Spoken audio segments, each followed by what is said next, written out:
Good evening, ladies and gentlemen, and welcome to yet another edition of the show. Stardate 2016.048 at 22:02 Eastern Standard Time.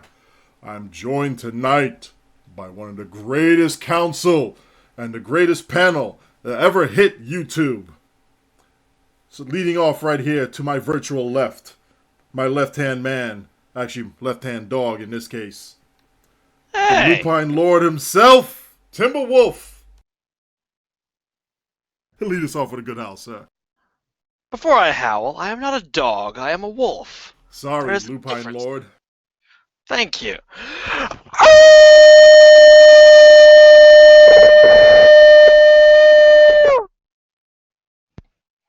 Right, I hope everybody at home wore their earplugs that time because, damn, somebody's happy about the damn Odyssey.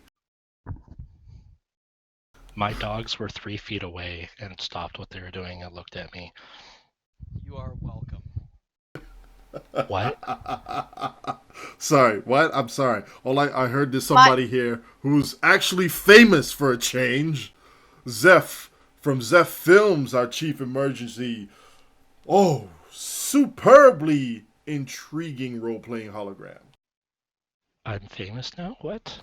You're famous now. Didn't you get that? No, I didn't get that memo. Damn, Timberwolf, fill out the He damn didn't get the paperwork, memo. please. I've already filled it out, I've filed it, just waiting for a response. Gotcha. We should have it in the next hour. To my right, our chief instructor, TeacherKirby. Hey, how's it going? I'm sorry, I couldn't hear you. Something about howling is still ringing in my ears. About what? Yeah. It kind of blew my eardrums out too. He's really excited about that Odyssey, I'm telling you. Seriously. Our chief intelligence officer, always prevalent with the up-to-date information on what the heck is going on in the game. SarcasmDetector. I see you too enjoy the Odyssey. I love it.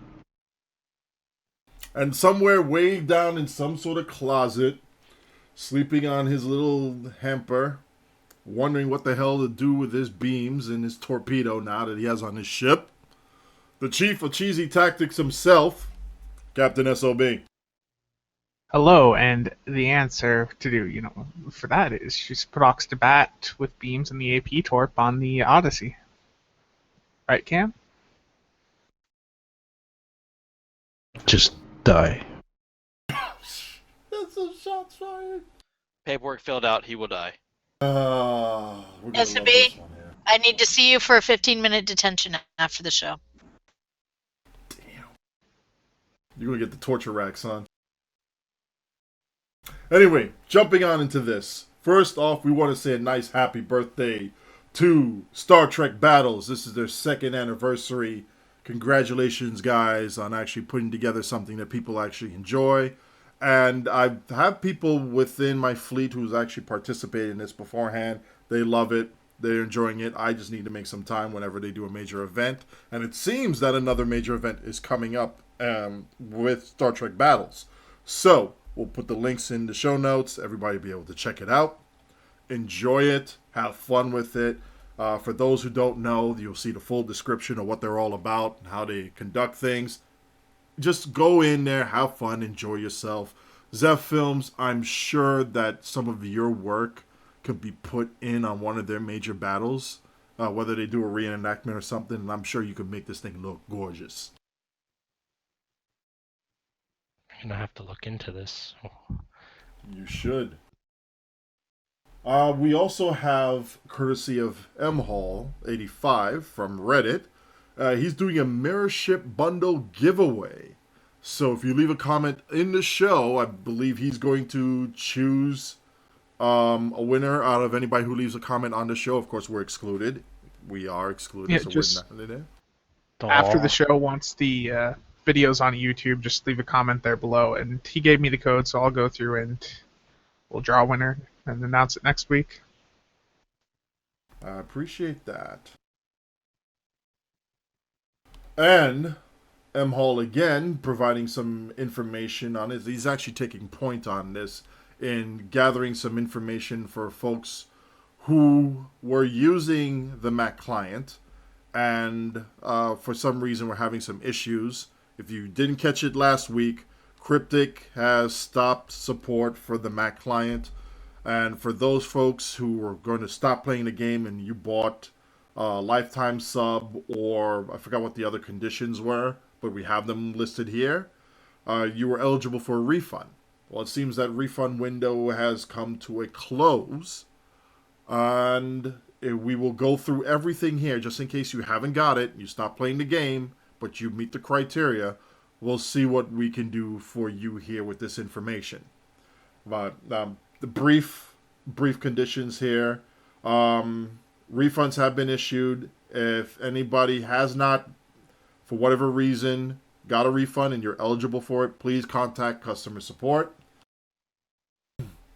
Those who receive Zen refunds instead of a complete refund of their money, that's different from the lifetime / sub refunds. The Zen refunds do not go to your credit card. Instead, players who are given Zen credit, where they can use for any ARC account. You might want to bring that up with CS again if you have any issues with that. Just make sure that you have all your information there. Let them know up front you were a Mac client user. You didn't use of some sort of VM and threw on Windows in order to be able to connect to the game. Make sure you let them know you're a Mac client user, blah, blah, blah, blah, blah. And again, we'll also put up in the show notes, in case you missed it last week, if you have a Mac and you still want to try and play STO, here's a way you can probably do it.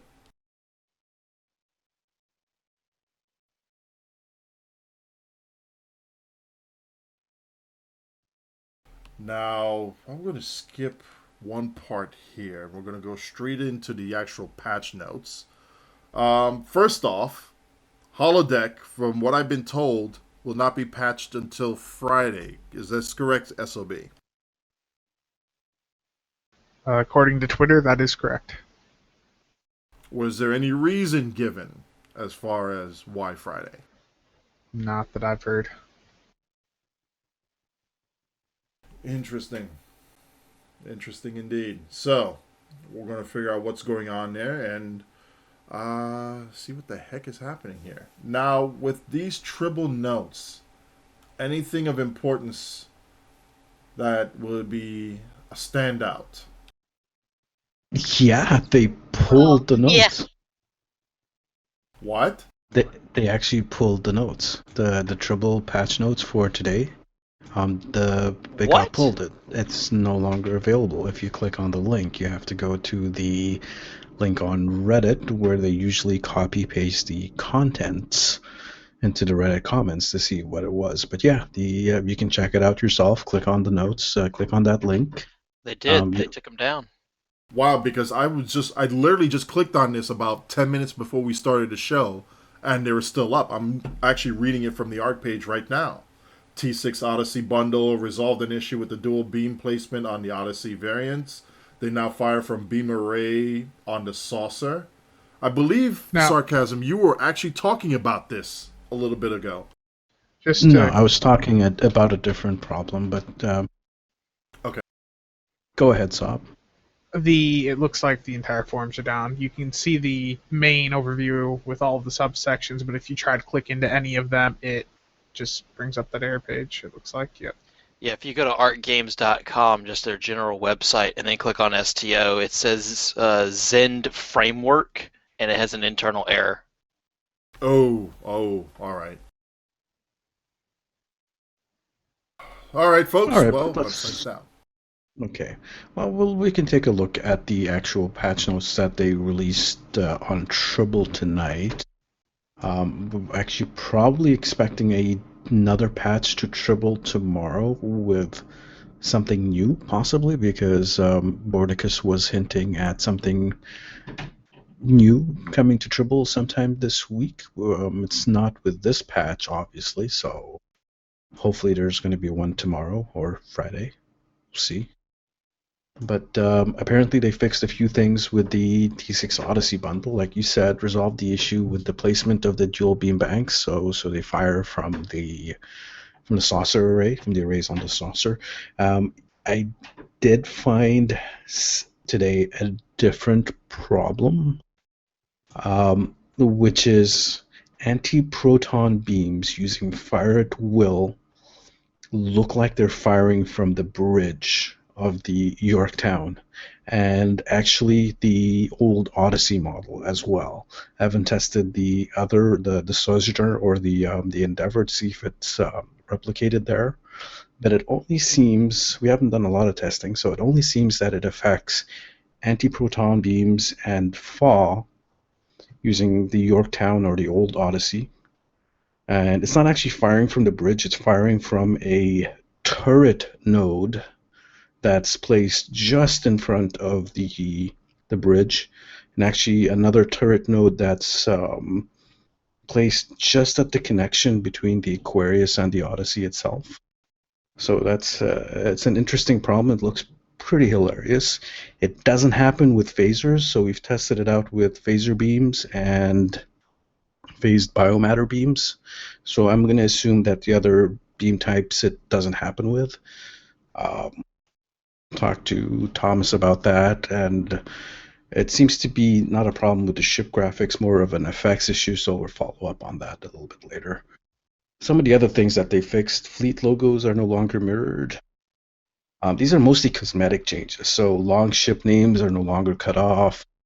They added the Endeavor, Sojourner, and the Yorktown to the Foundry, and renamed several Odyssey costumes. Interesting, the omnidirectional chronoton array now has a sound effect when using fire at will. And the other one I think we're going to be talking about a little bit later on in the show. Or do you want to bring this up right now? Bring it up right now. The XP weekend has been replaced by a Marks weekend for the weekend of the 18th to the 22nd. Here we go again. Now, do we think we're going to have another delay within the XP weekend when that day comes up, or is it just going to... You think they're going to actually keep it on this one? I mean, I just don't like. I don't like the fact they're changing any weekend one to another again. I mean, a lot of the players play more than one game. They plan when they're going to be here based on, what weekend it is. We were talking to somebody on TeamSpeak, said they convinced somebody to start playing the game they were going to start this weekend because they could quickly level up their alts because of the double XP. Now they've got to put that off because the guy doesn't want to come in. I mean, it's just... There's no explanation. This isn't the first time they've done it. They put these in the calendar months in advance sometimes. Why? I mean, that's the only thing I can think. Why? Maybe they have something coming up around that time period that they want to push it off until, and they, I don't know, got something ahead of time where say, hey, this thing we're going to plan for later on, let's move that up, and then we'll shift it around so that the players can take advantage of the double XP weekend along with that event. Maybe if this is tied into whatever Salami Inferno was inferring on Twitter, where he was more or less trying to get people to guess at what's coming. And whatever it is quote-unquote something big. Another Delta event or something else, but Delta, except they renamed it to the new Terran event, or the new Time Lord event, or the new something event. Who knows? Time Lord event. That'd be nice. Give us a TARDIS. Yeah, we'll be finding photon TARDISes everywhere. Anyway, is there anything else of note that we should be aware of? Valk asked in the chat if they did anything to fix the issues with the Tier 6 Fortescue and the Tier 5 parts. The mismatch between the Tier 5 and Tier 6 parts. No, it's actually in the known issues. So expect a fix for that anywhere from 6 to 18 months. Funny, which leads me to the next point here, which is why is it that the KDF, who have these very, how do I put this, very serious glaring issues with their ship models, have to wait so long to receive a fix for it? Correct me if I'm wrong. How long has the core been out? Ballpark me, a few months? Is that a Klingon ship? I don't pay attention to those. It was done with the escort package, yes. So you see, and this is exactly what I'm talking about here. Who pays attention to the Klingons? Really? Well, that's the problem we're having here. Because we have a few Klingons that are playing, and whenever they have an issue, nobody pays attention to them. What gives? Why is it that the folks who have the T6 BOP cannot use some of the costumes that are eligible for it?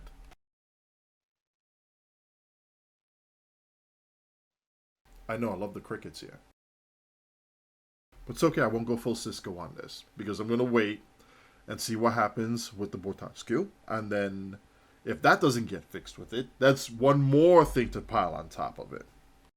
So, show the KDF some love, address some of the concerns that are there, because it's needed. It's seriously needed. Can we talk about how the Romulans need love? No. You need about as much love as you need a nap. Go to the corner. I'm just saying, Time sensor out. analysis. KDF really, really, really needs some love. Yes. SOB and his ROM? No. You freaking got too much crit. You got free SROs. You get everything handed to you on a silver platter. Quit it.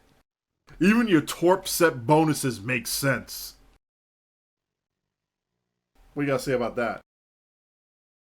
Confirmed. Anyway, let's move on to the next subject here. We have Mr. SarcasmDetector. Give us some intel on what you have here. It's time for the intelligence briefing. Please have a seat. I am about to read you some classified material. Actually, no, it's not classified. But I want to talk about the flagship's 4-set consoles.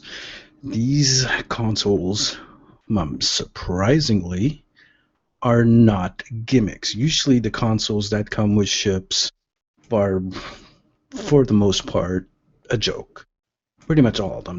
You can probably count on one hand the number of consoles that are actually decent that come from the C-Store ships that you buy. Even the lockbox ships, most of them are just plain rubbish. But this time, we got some really decent consoles. 3 from the flagships and 1 from the Crenum Science ships. I'm going to just quickly go over all of them, starting with the one from the engineering flagship called the Adaptive Emergency Systems. I like to call it the AES for short. It has a couple of passive bonuses, which is plus 17.8 all energy damage resistance and plus 3.3% hull HP. Now, the hull HP isn't much of anything at all. It doesn't amount to much. The energy damage resistance, it's nice. It tends to get swallowed up with the diminishing returns that pretty much all energy damage resistance bonuses get, but it's still something. Here's the nice part about this console, is the active power, which has the same name as the console itself, Adaptive Emergency System. Now, I'll go over this slowly. It gives you plus 50% or plus 50 all damage resistance rating for 30 seconds and a plus 30% category 2 all damage bonus. If you're below 50% hull, these bonuses change to plus 75 damage resistance, and plus 45% all damage bonus. So this is basically a short duration light go down fighting with the last ditch effort trait. So go down fighting is a tactical ability, and last ditch effort is actually a trait that tactical captains get that give them some damage resistance. The power from the console isn't as good as go down fighting plus last ditch effort, but the benefit here is that it's usable at any time by any captain. So it gives NG captains and Psi captains a massive, massive damage boost to all their damaging abilities for the short period, for 30 seconds. And it's a decent damage boost for tactical captains, but a massive defensive boost if they sync it up with their GDF. Because normally as TAC captains, we don't actually run last-ditch effort. So imagine if you hit it with go down fighting, you're below 50% health. Let's say you're at 1% and you hit your GDF. That's basically what, a 99% category 2 damage bonus. You hit this as well, another 45% damage bonus on top of that. So you're looking at 144% damage bonus for 30 seconds, and then the remaining 30 seconds of GDF, you have your normal GDF bonus, and you have your defensive bonus on top of that, which helps you survive long enough to actually heal up. Now, I'm going to rate these consoles, and please keep in mind that these ratings are my personal opinion about these, and the Engineering Flagships console, the Adaptive Emergency Systems, I give it a S+ rating. In other words, you must have this if you're running the flagships. It is a absolutely fantastic console, probably the best one out of the set.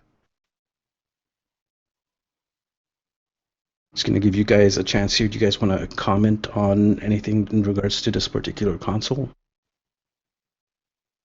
I haven't seen it, but I've heard the scuttlebutt on it, and yeah, the power tsunami is real.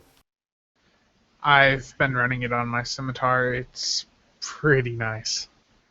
It is a very nice console, especially on the Engineer Odyssey, since it has that 5th engineering slot. If you can't figure out what you're going to put in there, you can always use that, and it does give you a good damage boost. I've tried it myself. It is very nice. The Science Odyssey actually has the 5th engineering slot as well.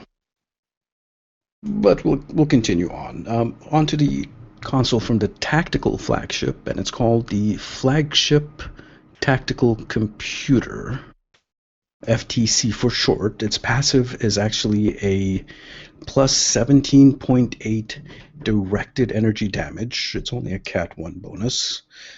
So it's not that big. It's about half a tactical console.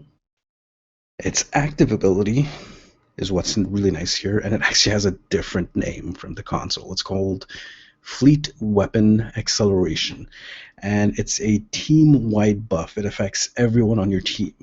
Now, let's clarify here. It's everyone on your team and not your allies. Team would be other players on your team, whereas allies would include pets and deployable equipment or deployable anomalies and such as that. But this is just teammates. So what this gives is a plus 50% speed strength for 15 seconds, plus 50% turn rate strength for 15 seconds, and a plus 33% firing cycle haste for energy weapons for 15 seconds. No Torpedoes. love. No love. Yeah, torpedoes need not apply for that. And there's also a team-wide lockout. Only one person per team per minute can activate this ability. Now, some interesting things about this. The haste does stack with emergency weapon cycles haste. but it does not affect the Advanced Radiant Anti-Proton Beam. Just to be clear on that regards, there is no haste in the game that affects the Advanced Radiant Anti-Proton Beam for whatever reason. It's got a built-in haste, nothing else affects it. You only need 2 people on a team to run this because of the 1-minute lockout. So the first person hits it on the first minute, lasts for 15 seconds. You got a minute lockout. After a minute, the second person will activate it. After that minute lockout is gone, the first person can go up and activate it again. That means with 2 people on the team, you have a 25% uptime per minute. Now, I rate this as a... Yeah, just a sec. I'll give you a chance. I'll give you a chance. So I rate this as a A+, recommended. Go ahead, Kirby. I was just going to ask a question. You say that there's a team-wide lockout for it. Does it act in your skill bar similar to the way Intel Fleet does, where it's grayed out during that lockout so that nobody can activate it? Correct. Okay. So if someone else activates it, yours will gray out, won't be available to trigger until a minute's done. And actually the sad part about that is there's no timer on it, so you don't really know how long. There is a flag that pops up, but again, they're tiny and kind of hard to read. So I kind of wish that there was a little cooldown timer on the ability itself so you can judge when it's going to be up. Somebody on Reddit had posted, this is a slight tangent here and we'll bring it back to the main topic, but somebody on Reddit had posted a couple commands to be able to increase the buff sizes so you can actually look at them and try and see them. Now, mind you, it will take up, depending on how well you scale them, a decent chunk of screen, but at least you'll be able to see your buffs and the timers for them, etc. So I'll post that in the show notes at the end of the show. You'll be able to see them, run them in game, and not have to use an electron microscope in order to figure out when your concentrate firepower is about to expire. Go figure. Carry on, Chief Intelligence Officer. Any other comments on the tactical console? All right, going on to the science flagships console called the Dampening Wave Emitter, which for short I just called it the DWE. It has a passive that gives you plus 15% shield capacity, which isn't too bad. It's actually pretty nice. Its active ability is actually pretty fantastic. It's a 4-kilometer PBAOE, so player-based area of effect. So that's a 4-kilometer sphere, which when activated has a 5-second disable to a number of enemies within that sphere. It also has a radiation dot for 15 seconds, and enemies affected also get minus 80% damage output for 15 seconds, which is very nice. The radiation dot scales with particle gens, and I believe it also scales with auxiliary power. I'm not too sure about that. And it is very useful for some of the harder hitting queues, like Hive Space Elite. I give this console a rating of A+, recommended. I believe, Timber, you've actually tested this console out a couple of times. I have, and it is also scaled by aux power. I have seen that myself when I was doing testing with the Psy-Adi.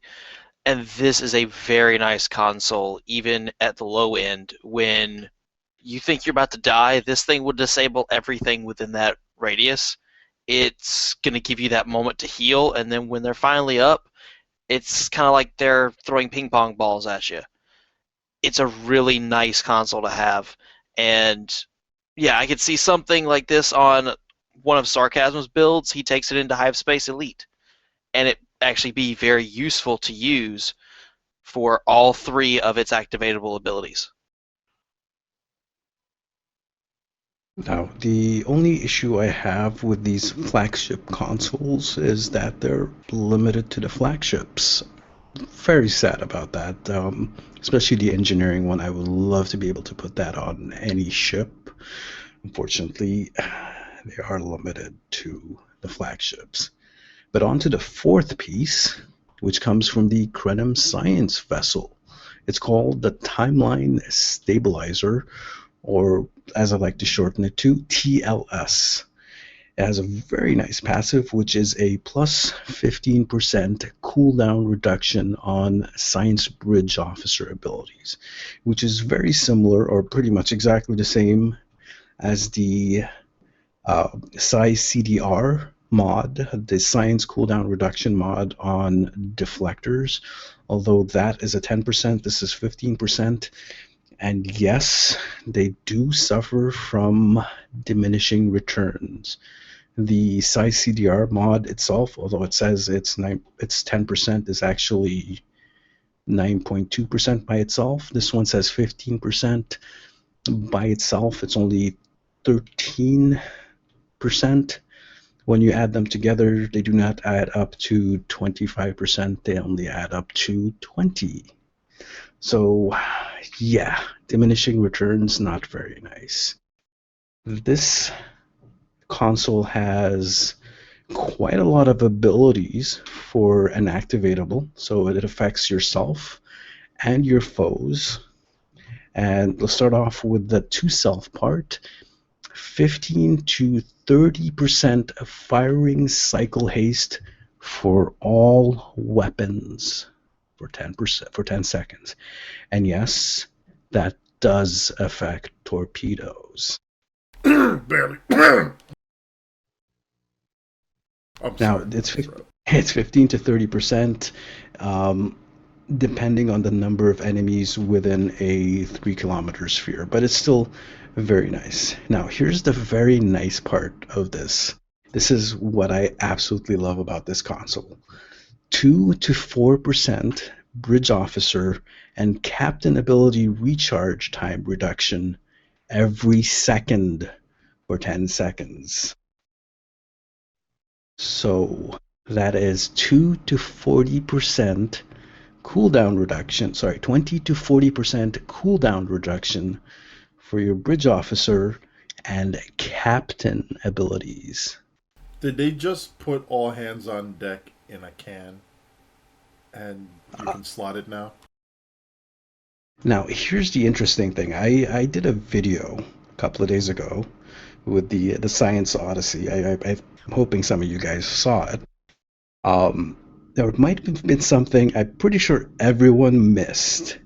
If you timed when I fired my first alpha and when I fired my second alpha in that run, and keep in mind that when the alpha became active for me again, I waited until I was on the right side before activating it again.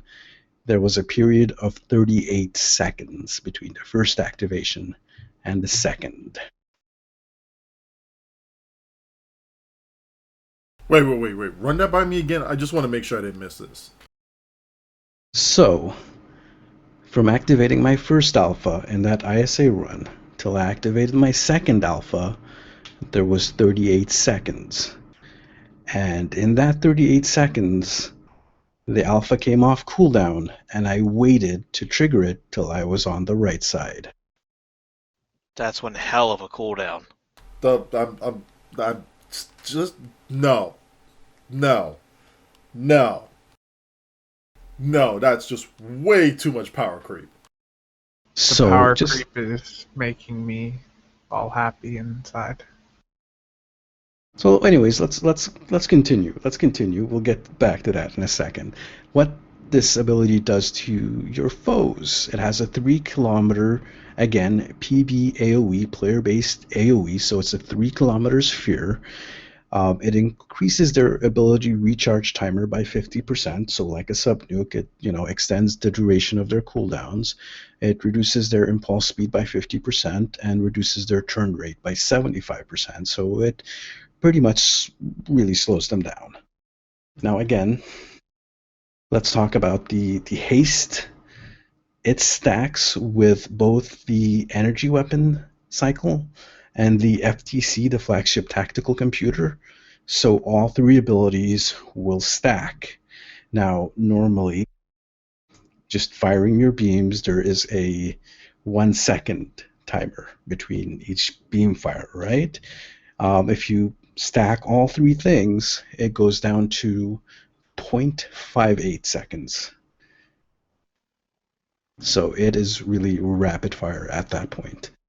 Extremely fast. This console potentially could allow chaining or even, dare I say it, overlapping of certain captain abilities like attack pattern alpha. Maybe even GDF. Omega spam. This is way too much power creep. Now, there has been some discussions. Yeah. We talked about this in the 50K channel with a couple of people here, and Vel suggested that this science console or this console could allow certain builds to drop all hands on deck. So that's certainly a possibility there. It opens up that possibility of gaining that trade slot to use something else in that. The big thing about this console, the really nice thing about this console, it can be equipped on any ship. My rating. Sorry, go on. Yeah, my rating for this console is S, or highly recommended. Go ahead, guys. You actually sound happy. He does sound happy, like genuinely happy, He not does. grumpy. So, how long do people have before they can't get this ship anymore? Too late. If you started today, I don't think you'll be able to make it. Not unless they spend Lobby on it. Exactly. So then it begs the question, if people haven't, should they? If you can, then if you have the Lobby to spare, yeah, get it.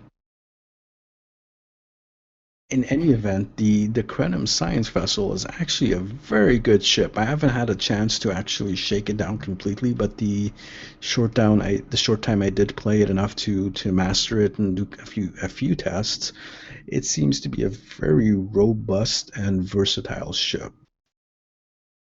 E30 Ernest had actually done a very nice beginner's Torp Psi loadout on it, and it performed very well for him. I mean, you think about it, very bare bones, basic gear, doffs, boffs, the whole 9 yards, and he threw 30K on it, just on a whim. Imagine what you can actually do when you throw real gear on that thing and actually deck yourself out. I'm pretty sure that's a 100K plus science ship, even though it only has 6 weapons. Yes. And, it would be actually higher if they could get rid of the bugs that plague torpedoes, but I won't Cisco this moment yet. I'll save that for another time.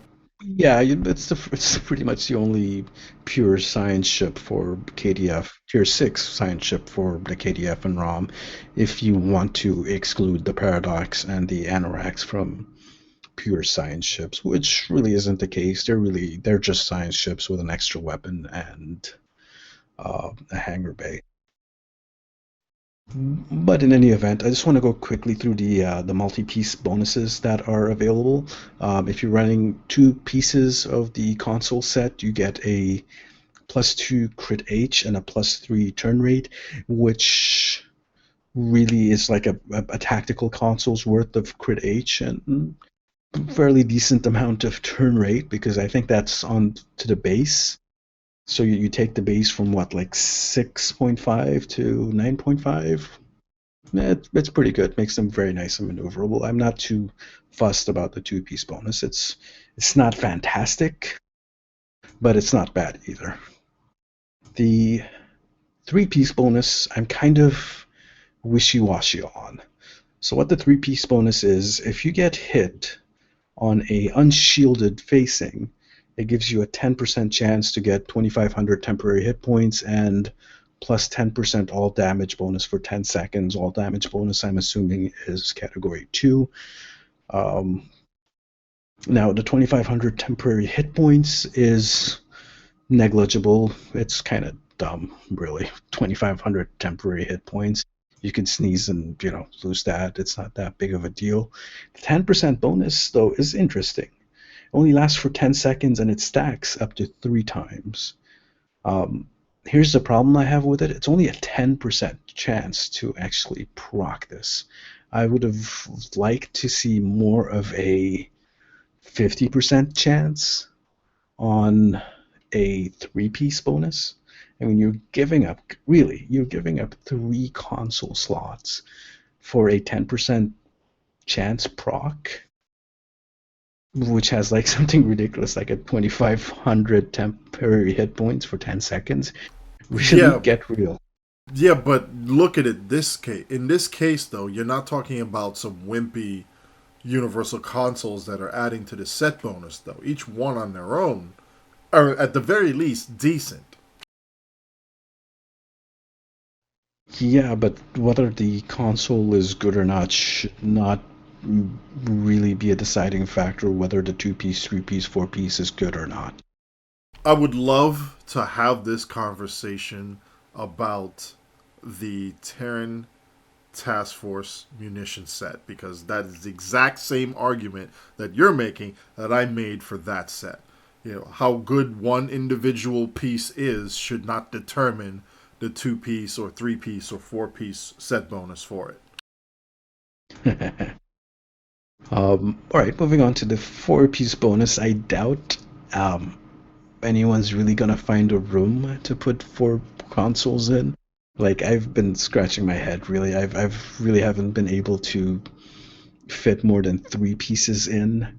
Realistically, I see most people are going to be running a 2-piece bonus. You really have to give up something important to run 3 pieces. You're going to have to give up a lot of important things to run the 4-piece. But in any event, the 4-piece bonus turns the AES minimum health increase from 50% to 75%. So like I said, there was an extra bonus at 50% from the engineering console. Now it triggers at 75% hull instead of 50%. It increases the duration of the FTC's duration up to 20 seconds, up from 15. That's the flagship tactical computer from the tactical ship. And it increases the area, the PBAOE of the DWE, that's the science flagship's area of effect sphere, is increased from 4 kilometers up to 5. One thing that is seriously missing here, there is no effect on the TLC, or the timeline stabilizer, TLS, I'm sorry. It only affects the 3 flagship consoles. It doesn't affect the 4th console. Sadness. I wonder if this was an oversight or if this was still going along the same lines of these things are powerful, therefore, this is the way the set bonuses are going to fall. That's a really good question. I don't know how much you could actually increase the TLS any more than it already is. It's an absolutely fantastic console. Keep in mind, though, that one is 10-second duration and its 2-minute cooldown doesn't start until the 10 seconds are done. Whereas all the other consoles, their 2-minute cooldown starts immediately when you activate them. That's pretty much the only bad thing I see in that console. I don't see how it could be improved anymore, so that's probably why they didn't include it. But probably could have increased the area of effect. Probably could have started the cooldown a little bit earlier or shortened the cooldown. Perhaps, yeah, you could have done something similar to what the These Zindi sets have, where if you have all 4 pieces, you reduce the cooldown on all the consoles. I know there's another console set like that as well. That would have been interesting and overpowered as hell, but still interesting. All right, look at all of this power creep and tell me if that would have been any more overpowered just by that little suggestion. Well, again, most of these consoles, yes, they're really powerful and really good, but you can only use them on the flagships. So, not that big of a deal. Maybe on the Romulan ships, they could have been a serious problem, but on the Odysseys and the ports, not that big of a deal, really. These ships were hampered in the first place by lacking intel seats, not having the OSS in there. You guys will love Command. Mm. Hey, you know what? I hear SOB loves Command too. He was using it in a Hive Space Elite. Yeah, I watched that till he got blown up. That was pretty funny. Lovely. Well, my question for you before we move on to the next subject here is, for those who have the ships, do you enjoy it? And for those who haven't got it yet, will you? We'll start with TimberWolf because I know he's been drooling all over the freaking floor just trying to get into this damn ship, and now he's in it. What do you think, TimberWolf? I love them all, and I've played them all. I'm glad, and I said this in our notes for the show, I'm glad that Sarcasm actually went over these consoles, because people for some reason are still saying, oh, these are gimmicks, these are terrible consoles. No, they're not. They are great, especially when you're using them at the right times. The upgrades to the bridge officer seatings, I like what they did on all 3. I happen to like using Command. For me, on my tactical, I'm using overwhelming emitters. It's really helping out on the heavily shielded targets. So I like what they've done with all of them. I really do. The only things that I would have added to them were what we knew they weren't going to add to them in the first place, like a hangar bay. Aside from that, I like the upgrades, and I can't wait to really put them through the paces. SOB, what do you think?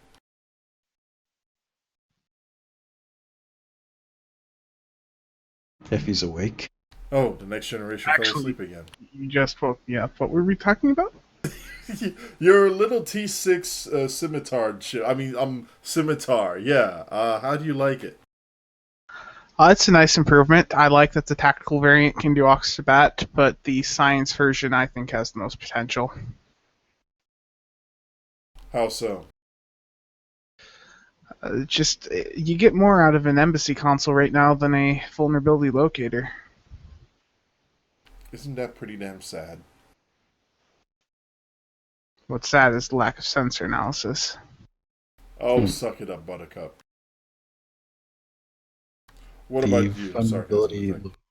The vulnerability locators are actually a little bit underpowered. I'd like to go last, if you don't mind. We'll give the others a chance to talk. I want to rest my voice a little bit. The gravel is grumpy. Did anybody else own the ships? Kirby, Zeph? Not yet. I don't yet. I'm grinding for them. Gotcha. So you are going to get them, though. I am going to get them, but I have 14 tunes across all different factions, so if I'm going to get them, I'm going to get all of them, because I know I'm going to end up wanting them on all my alts anyway, so may as well just go the cheapest route for there in the long run and get them. And use F films.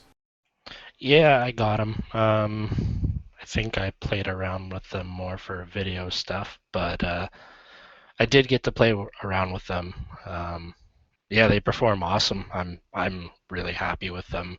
My favorite of the 3 is the Sojourner, and I was talking to Luke Critter about this last on the weekend, and something about the Sojourner just really, really appeals to me, and I think it's the deflector. It has that TMP feel to it. It reminds me of the Enterprise A. It's got a retro look to it that I really dig. So yeah, I'm still working on leveling them up on my engineer now, though.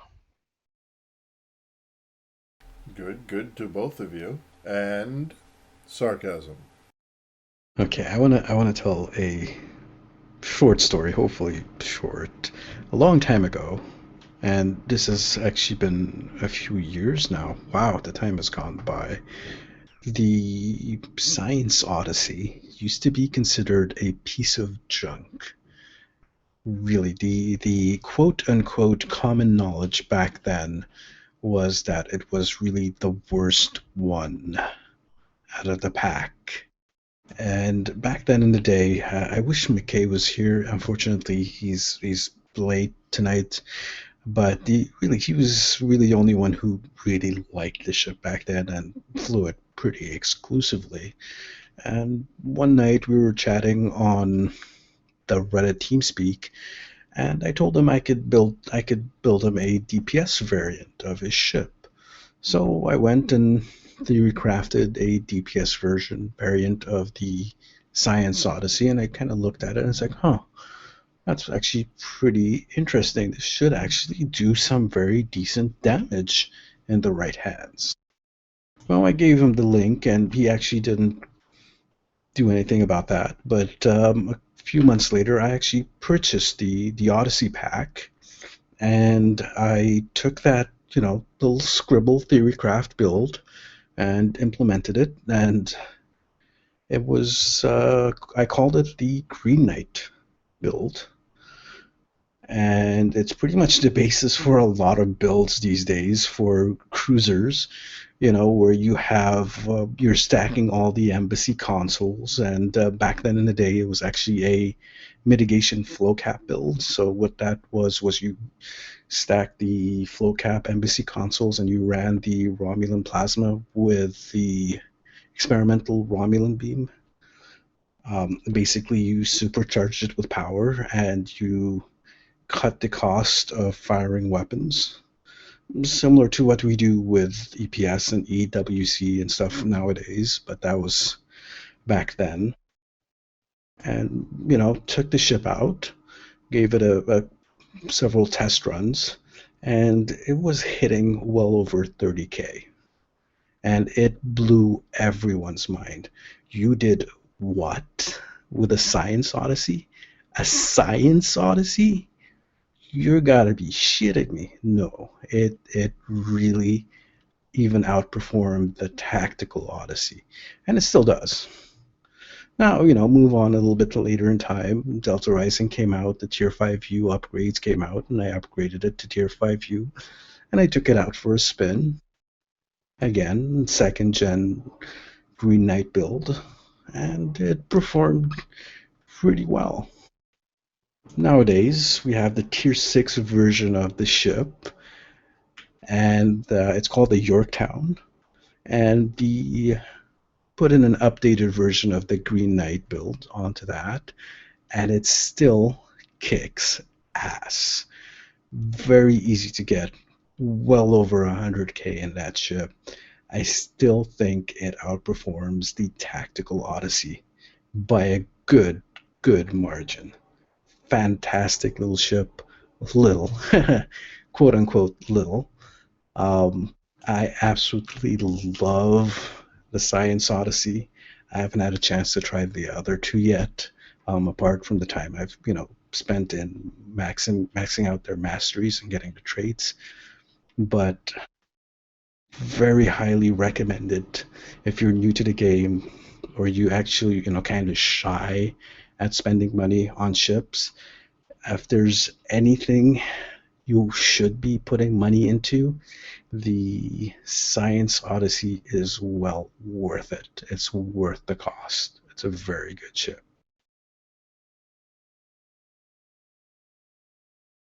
So, in other words, if you had to tell somebody whether to buy or not to buy this, your recommendations would be? Yeah, buy it. It's worth it. buy it. It's a good ship, yeah. They're all good ships. I would get the pack really, because the console from the engineering ship. Oh boy, yeah, that's fantastic little console. Timber, can we borrow your towels so we can wipe the drool off of the floor underneath Sarcasm? I've already requisitioned multiple towels. They're sitting over there in the corner. He just has to go and get one. Oh, Yeah, thank you. I thought Timber was the only one really excited about this Federation flagship bundle, but it seems there's another fanboy amongst us. I have a history with the Science Odyssey, and you know what? We're kind of lucky McKay wasn't here with us. He's had a longer history with the Science Odyssey than all of us put together, really. Well, you know what? We need to get McKay to like actually make a comment on the Odyssey video from Trek Yards, because that was good stuff there. Speaking of videos, I do believe that Zeph has put out a video, that TimberWolf has done some work with Luke Critter on Luke Critter's blog. I believe Sarcasm, you're going to put out a video if you haven't already done it yet. And even SOB has a video out. We know, Teacher, you got your Teacher's Corner coming up here too, but I'm shocked that SOB here has a video already. Well, you know what? Hold on. Let me start with the top right here. Zeph Films, go with your video. Yeah, I did a video of ships and I put it all together and I put it out there for people to watch. Yeah, that's way. You know what? Yeah, we'll keep the plain Jane response. People go watch the damn thing and then enjoy it. You know, I'll say it. It's my typical video. It's me continuing on the Fresh Out of Space Dock series. And I do a lot of shots that are slow panning and up close and personal, showing kind of the unique traits that each of the three ships have, or traits, unique designs. That way you can really get up close and personal and see them, because these are details that you don't really get to see when you're playing like ISA or doing your missions or flying around in sector space. Like, you can only scroll in and look at it so closely in game. So this is the purpose of these videos, is to show you the details that go into the construction of these ships. And I've seen some comments that it's just kind of the ship just sitting there not doing anything, no action. I'm like, well, that's not really the purpose of these. This is for you to eye porn, to appreciate these beautiful ships. And in my opinion, if you're doing a video where there's a lot of action, you don't really get to stop and actually take a look. Like, one of the first shots was the Endeavor, and you see where the Aquarius shuttle is docked. Like, these are kind of details that people want to see. I think people want to see. That's not to say that I won't do any videos in the future that has action in it, but with these new ships that come out, I really want to just slow things down, let people appreciate how these ships look, the unique features that are on them, and just really enjoy it. And I think, judging by the amount of views it's had already, Christ, I'm thinking people are enjoying it. So that's my 5 cents, because we don't have pennies up here in Canada. Mic drop. Yeah, well, in the States, we still like our copper. Anyway, but you know what? And I'll put this out there, just like the show. It's a podcast in and of itself. We have different topics that may or may not cater to every single audience member out there, and not every person may like the way we do things, and that's fine. There are other things out there for you to enjoy if you like that flavor, that formatting, that production value. It's great. Same thing with Zeph Films. You may like his, let's take the time to enjoy and savor this thing. Here's the ship. Here's a ship that you're going to fly for a while and love it. Look at the contours. Look at the lines. Look at the way that it presents itself. Whether it's stoic, sleek, or sexy. It's your ship. Enjoy it. That's Zeph Films right there, ladies and gentlemen. That's what he does, and he does it well. Enjoy the damn video. You know, I can make the videos a little bit more kinkier and put some berry white with them if you want. Oh, baby, let me get to you on that a little bit later. I've actually done some videos like that. I'll show them to you later on, Zeph. You might get a laugh out of them. Oh my. Please tell me they don't start with No, we're not Yes. going to do that.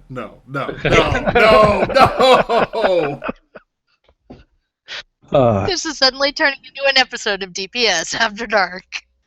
Now, Timber has released 3 videos in conjunction with Loot Critter as a guest blogger, I'm guessing. So he did one for each of the ships, the Sojourner, the Endeavor, and the Yorkhound. Yeah, where's my newspaper? Where's my newspaper? Come here, Timber. I hit it. Bad dog. Let me get the spray bottle. I'm finding the spray bottle. Somebody call Petta. Quick! So, Timber, I noticed in your Yorktown video that you weren't using all the Yorktown parts. No, I wasn't. Bad. I've gotten into the habit since my final look is a mixture of the classic and the science. That's what I had on my engineer at the time, and I simply forgot to switch it over before recording. I happen to like the upgrades that they did for the Yorktown class. For her entire look, it's just for what I'd probably be flying. It's going to be some of the old, some of the new. The only one that looks-wise that was a little iffy to me is the Sojourner. But even that's starting to grow on me, and I love all 3 of them. And I think I showed that in all the videos. And for that blog that I did on Loot Critter's site, I had to lead it off with Zeph's video because you can't start a blog about these ships without his video in the very beginning. You can't. So I tried to break it down as best I could for my reviews and discuss what I like about it and everything. So I'm hoping I got the point across. You do want to invest in these ships. You really do.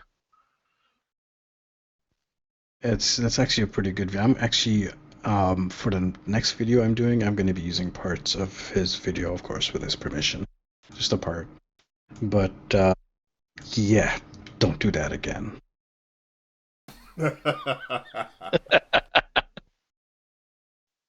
All right, you know what? We see that SOB here has actually done some video work with this. Now, am I going to fall asleep in watching T6 Scimitar? I mean, Scimitar, I'm sorry. Just, yeah. T6 Scimitar actually do some work with an Ox the Bat build. You are Ox the Batman. Yes, this video is quite nice. It's not the fastest run, but it shows, how capable the T6 Scimitar is with Oxtbad and the AP Torp. I think right now there's going to be so much hate between Cam and I. We're trying to fight each other to see who gets to beat you up first. I have another video that I'm going to release sometime next week. That's one of the current record time runs, 4 minutes, 48 seconds. There's just some editing I need to do to that video. Most excellent. We'll look forward to seeing that. But, how can you do Hive so fast? I mean, it's impossible, right? It's not like you guys run this thing every day and then just burn it all down. By spamming spacebar. I see, you do it the Romulan way. Well, the entire team was spamming spacebar too. Not just, they're not all Romulans. Well, I must not have been in that run. Anyway. And neither was Zerg, was he? Or was he in that run? Yeah, Zerg was in there on his Paradox tanking. Okay, then he wasn't spamming spacebar only. I might have the runs mixed up. Okay, well, we'll see it, and we'll see what's going on with that. Sarcasm, did you have something? I did release a ISA run that I did yesterday with some really nice music. I think the music worked really well with the video, and I am partially into doing the shakedown video for the Yorktown. It's going to take a couple of more days. I like to take my time with it, and I'm enjoying the ship too much to really move on to the next one, which is what I usually do once I finish a shakedown video. I move on to the next ship.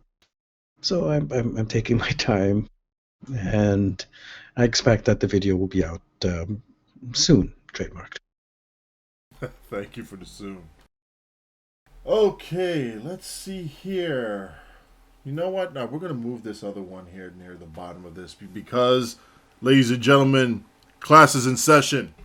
Teacher Kirby, teach us a lesson.